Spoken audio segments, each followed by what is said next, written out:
Meaning of innocuous. Innocuous. Innocuous.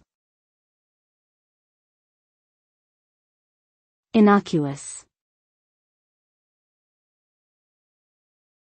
Innocuous. The word innocuous refers to something that is harmless or not likely to cause any harm or injury. It can also mean something that is unlikely to generate strong reactions or provoke controversy. This can refer to physical objects or emotional situations. For example, an innocuous plant might be one that doesn't cause allergic reactions, while an innocuous conversation might be one that avoids sensitive topics. In general, innocuous things are considered safe and unremarkable. Despite its lack of potential for harm, being innocuous can sometimes be seen as a negative quality, implying dullness or lack of excitement.